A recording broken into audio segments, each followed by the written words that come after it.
It's like oxygen. Oh. Hiya, welcome back to the channel. So, we have a Mercedes C220 CDI and it has got a fault for the Lambda sensor or the oxygen sensor. So it is bank 1, sensor 1, and I'll just explain which one that means. So the bank, it's a 4-cylinder inline 4, so it's only got one bank. Sensor 1 is the first one, so the pre-cat Lambda sensor. So the fault it's got, I haven't got my scanner on me to show you, but it is for implausible reading on the Lambda sensor, and it's a bit on tick over. It's sort of going up and down a bit and just not as smooth as it should be. So I've got a new one to fit, so that's what this video is. I'm fitting a new Lambda sensor to this. Yes. And so, to get to that, I need to remove all this, which looks like a big deal because there's a lot of shit there, but it's not actually that bad to remove. I think I've done it in another video already. But let's do it again. So I need to remove those first, which are actually E something or other, but I'm just using an 8mm hex.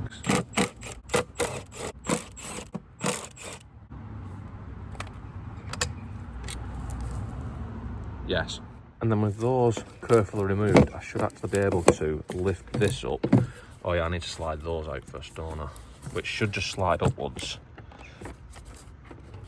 Which are not just sliding upwards.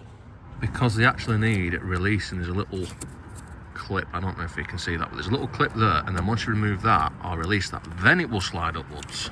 And then now, I can actually just, yes.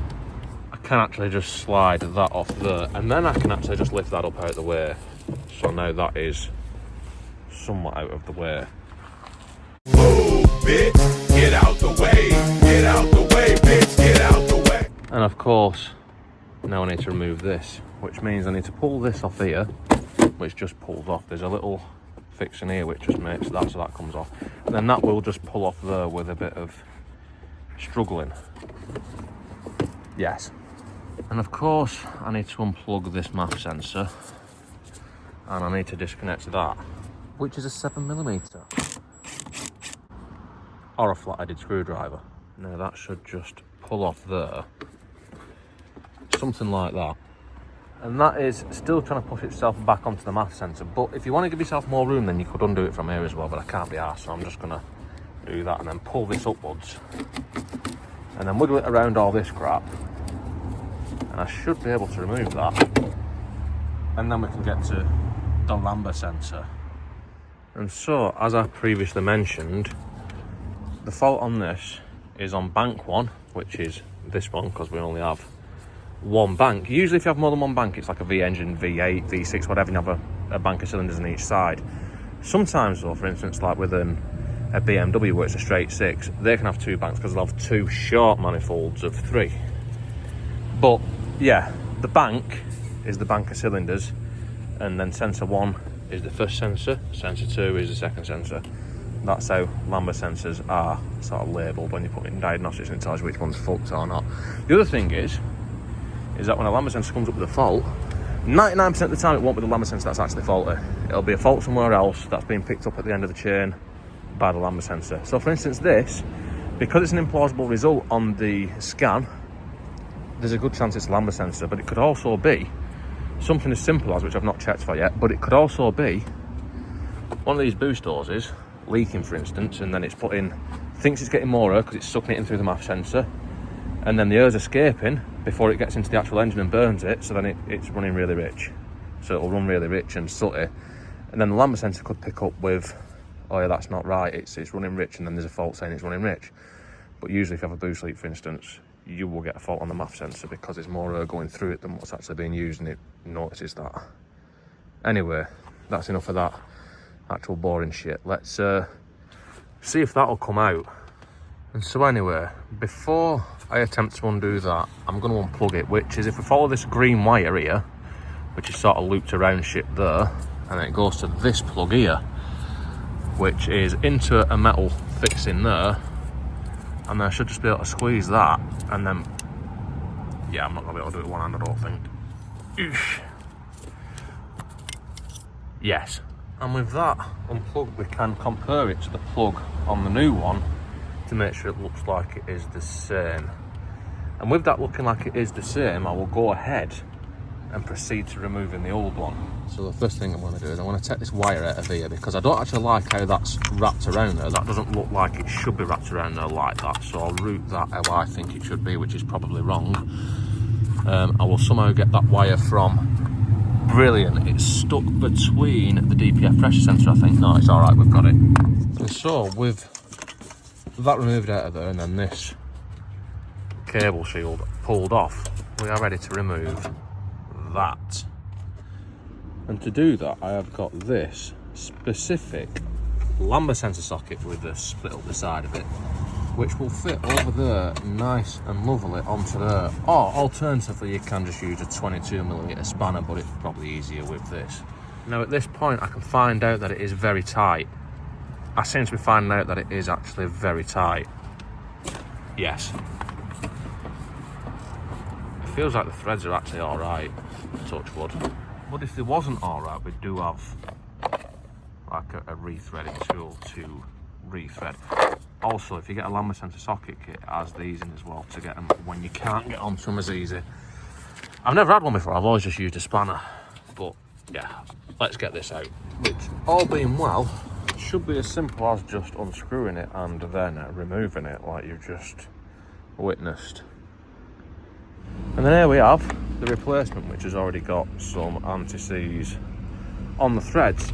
So obviously I need to put that back in there without cross-threading it, and then torquing it up as required, for which I'm going to use a different Lambda socket, because I'm not a massive fan of how that one bends the wire over when you put the socket on the Lambda sensor. So I need to torque this up, obviously perfectly to torque. And if you're actually using a torque wrench to do this rather than just your own built-in torque wrench, click, then if you have it like that, because that's longer, you're going to add to the torque. This is useless. No one's going to use this information. But if you are using a torque wrench on one of these, you need to put it perpendicular to it. So you put it at a right angle, so say like that, and then it shouldn't affect the actual torque value that's going into that, whatever your wrench is saying. But I'm not using a torque wrench, so it doesn't fucking matter. Anyway, that is installed. And obviously I need to feed this wire where it was before, which is something like that. So obviously I need to plug this back into this, which you can see works very well. And then this should just go into there, and then that should hold it. But it actually clips in much better the other way around. So that is the Lambda sensor actually installed. Now I need to put everything back together, which is simply just a reversal of removing it. So if you look down here, we have got two rubber bungs there, and then I need to put them, oh yeah, in there like that, so it penetrates that bung.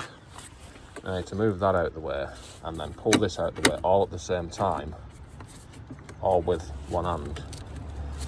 I should really just cut that and edit it, but I'm not going to. I'm going to let you watch the full thing unedited raw footage. So this can go back onto here. This can plug back into there. This one can be carefully tightened up specifically, and this can be reinstalled nice and lovingly onto there, and these can go in because I don't need them out of the way now.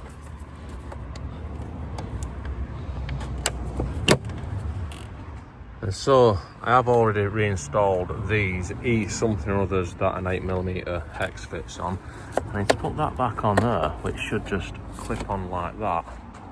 And then I need to put this on, which needs feeding through that gap there, and yes,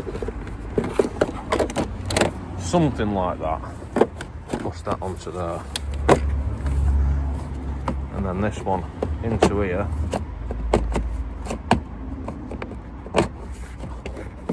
Not like that. Now this one, this needs just putting into there and turning like so. And that we're pretty much done. Obviously I need to put this back on here, which just, you line it up and push it down. And that is us done.